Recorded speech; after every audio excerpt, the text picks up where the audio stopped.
الله رب العزت یو فرشتہ مقرر کړی دا او هغه هر ورځ او هر شپه اعلان کوي او هغه اعلان دا کوي چې من اکل الحرام کم کس څنګه ا فرشتہ اعلان کوي هر ورځ او هر شپه دا اعلان کوي الله پیدا کړی د بیت المقدس باندې یو دا اعلان کوي ټول مخلوقات ته چې من اکل الحرام څوک چې حرام مال خوري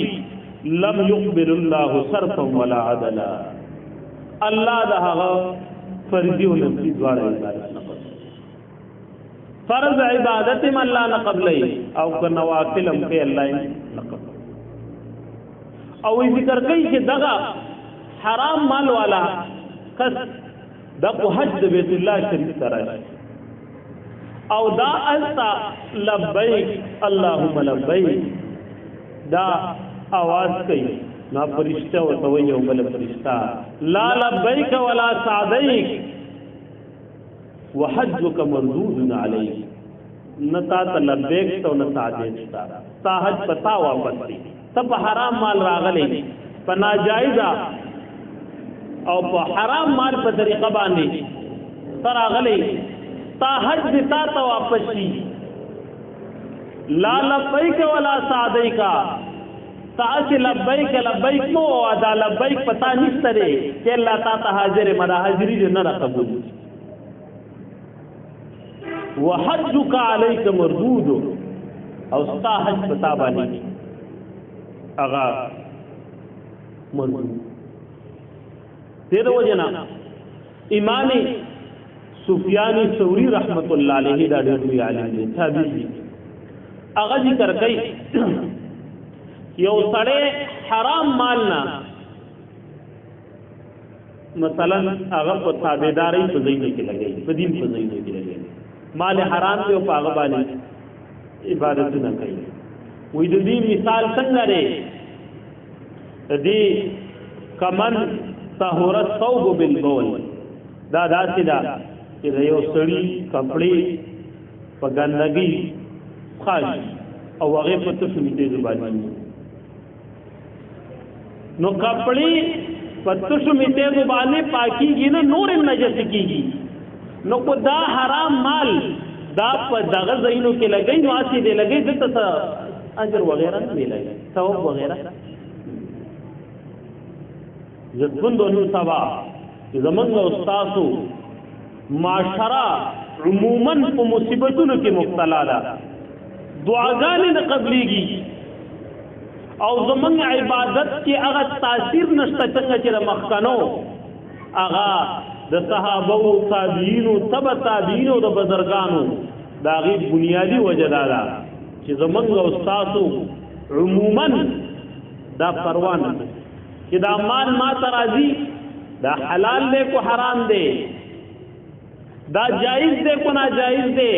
زمام معاملات دا د شریعت موافق دی کو نه ناجائز دی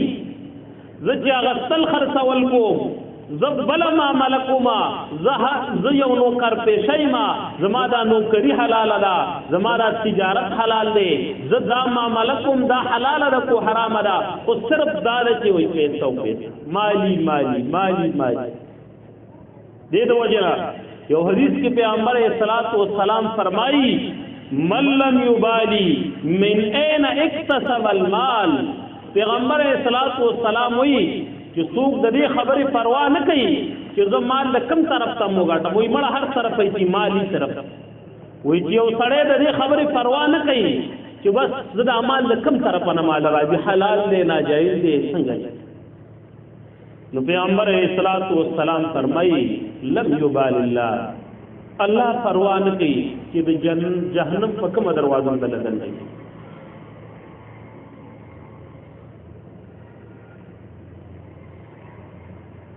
حضرت موسی علیہ الصلوۃ والسلام دا د الله تعالی ډېر جلیل القدر دی دا ولې دا چې یو کس ته هغه الله تعالی ته په سجده باندې پروت دی او سجدا هغه په کانی باندې الله تعالی ته لګولې را او د سترګو نه اوخ کیږي هغه اوخ کی په کانی باندې لګي او د کانی نه رسته مکه ته دي او یا رب الله زما دا سوال قبول کړي الله زما دا سوال قبول کړي الله زما سړي سوال نه قبول موسی علیہ الصلوۃ والسلام د الله رب العزت سره هم کلام چې الله دا پلانې کسو ډیر مشقت کې ستانه سوال کوي دون وخت کې تو یې او ستانه سوال کوي چې الله زماره سوال قبول کړي دا سوال ولې نه قبلي الله فورا حضرت جبريل علیہ الصلوۃ والسلام راولېدو چې لال شاه زما کلیم الله ته هوا حضرت موسی علیہ الصلوۃ والسلام ته هوا چې د دې سړی خوراکم حرام دی د لباسم د حرامو دی د غذام د حرامو ده دا خلا اوخ کې سکے چې د اوخ کو پځه وینم توي کې د سوال نه قبلي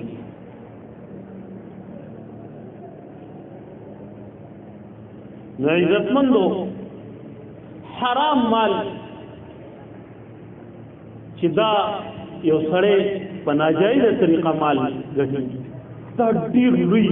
وبال او مصیبتونو سره راځي حضرت سعد بن ابي وقاص رضی الله عنه دا مشهور صحابي دی عشره مبشرو کې دی د پیغمبر صلوات و سلام ماماګانو کې راځي سعد بن ابي وقاص رضی الله عنه او دا واحد تاسي صحابي دی چې پیغمبر صلوات و سلام متغزوی احد کې ویل ارمي سعد ارمی فداک ابي و امي ساده کافرانو باندې غشي ولا زما مور او پلار دې پتا قرباني یعنی پیغمبر علیہ الصلوۃ والسلام دا جمله رب صحابي لپاره نه ویلي چې زما مور او پلار دې پتا قرباني حضرت سعد رضی الله عنه پیغمبر علیہ الصلوۃ والسلام دراړي چې اے الله رسول صلی الله علیه وسلم زه غواړم چې زه مستجاب الدعوات زما دعاګانې قبلې پیغمبر الصلوۃ والسلام ته دعا وکړو یو بل طریقې مو پیغمبر الصلوۃ والسلام اول دعا وکړه اللهم استجب لسعد اذا دعاك الا دې سعد رضی الله عنه سعد ابن ابي وقاص رضی الله دا چې کلم ستانه سوال کوي چې دعا قبول کړي نو پیغمبر الصلوۃ والسلام دعا کو ام قبل دعا لا او هغه یقیني قبل دعا لا هو توي چې اے ساده وتدا غواړي چې زه مستجاب الدعوات جوړ شم زما عبادت او دعاګانې دې الله رب العزت دربار کې قبول کړي وتوي اطيب مطعمك تكون مستجابا خپل خوراک پاک کا خوراک حلال کا سب مستجاب الدعوات حرام مګاټا خپل خوراک کار چې کوم دی دا حلال کا سبب خپل باندې مستجاب کا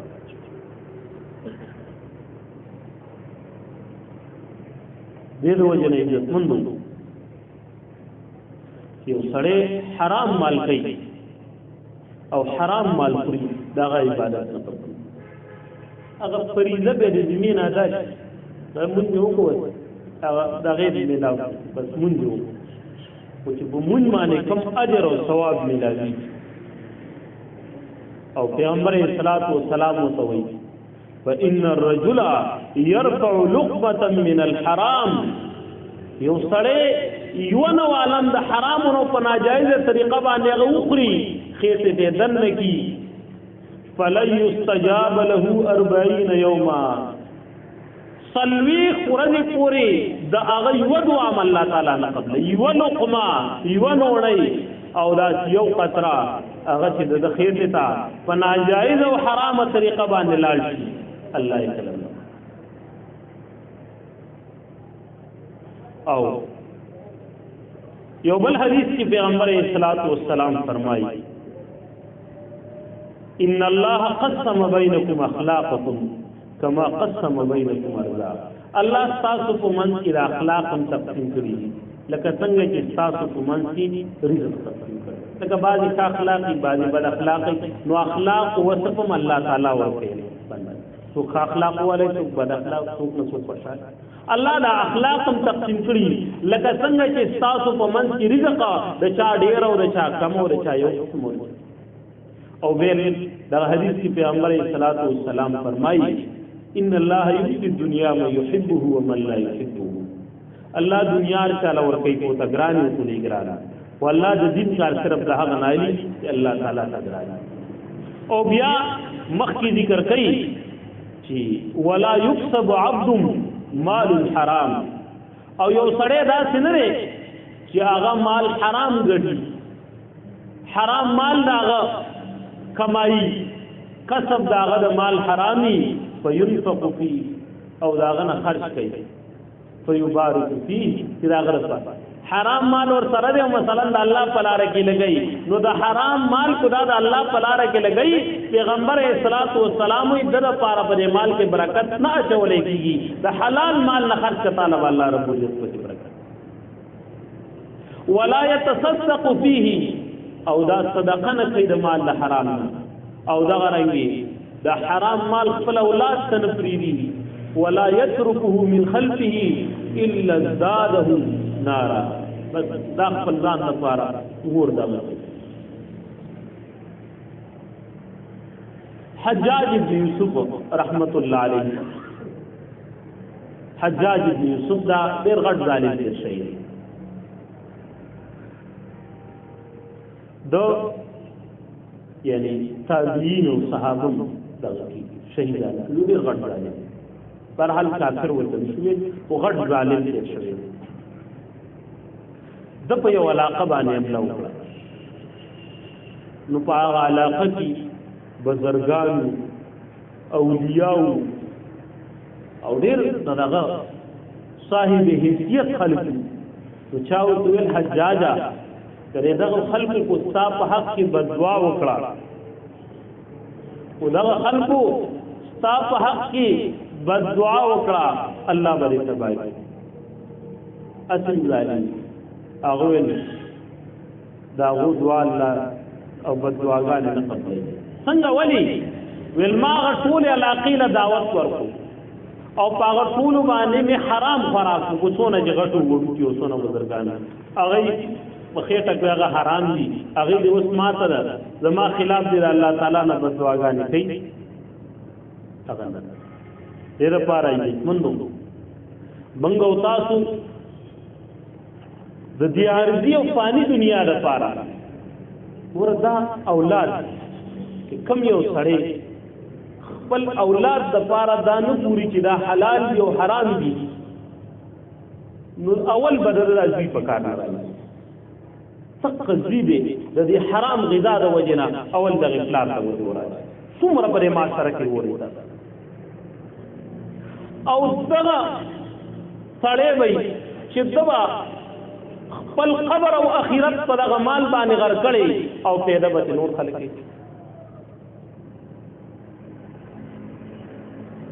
دې وجنا د قیامت پر ورځ باندې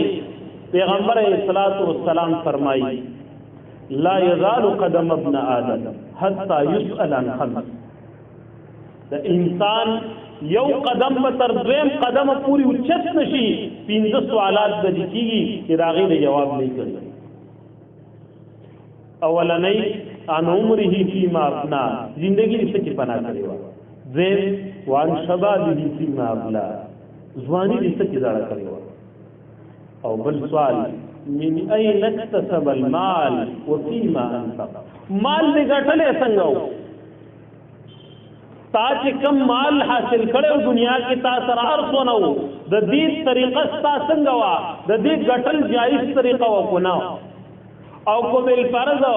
مال دې په جایز طریقه باندې ګټلې نو بل سوال با و فی مان فقا لګولې دې په جایز نه نو کې په حرام نه جایز وماذا عمل بما علم او ستا په خپل علم باندې سونه عمل دیر پاره مندو منګه او تاسو پر خپل وسپوري زمونږه سونه دغه شوی دي غفلت نه نشوي کوتاهی نه نشوي دا پاغي باندې الله رب العزت تا په اخلاص سره توبه وباسي چې الله وسه پورې خو ما ته پته نه وه چې زما دا مال څنګه راځي، غلا ده، سود دی، رشوت دی، د چا غصب دی، په کومه طریقه زه دا مال دغه کومه، ما دا سوچ نه دی کړی، صرف مې راګټو. اوس ما ته پته ولګېده چې هلکه مال خو صرف ګټل نه دي کنه، د مال حلال ذرایع شریعت ښودلي چې په حلاله طریقې ته ګټې د دې به انشاءالله مخکې جمعه کې فضایل چې یو سړی په جایز طریقه باندې صحیح کسب کوي، تجارت کوي، نوکري کوي، هر کار کوي، الله تعالی غلط ورکوي. آینده لپاره موږ او تاسو عزتمندو خپل تجارتونه، خپل کاروبارونه په خپل هر معامله کې هغه علماو سربراهي اختیار علماو ته رجوع وکړو. زه دا کار کوم دا جایز دی کو نه دی، کو ناجایز الله رزق والا کړي پرېږده. د چا حق دی ما سره او ما ته یقین دی چې دا ما غصب کړی دی او ناجایز دی، ولې د خپل زوی دپاره د آخرت دغه کوو؟ الله خو د هغه دپاره هغه رزق مقرر کړی دی، خو زه یې موجوده نه یم، الله به هغه له رزق ورکوي. الله رب العزت دې موږ او تاسو ته پر عمل کولو توفیق راکړي. الله رب العزت دې موږ د هر قسمه حرامونو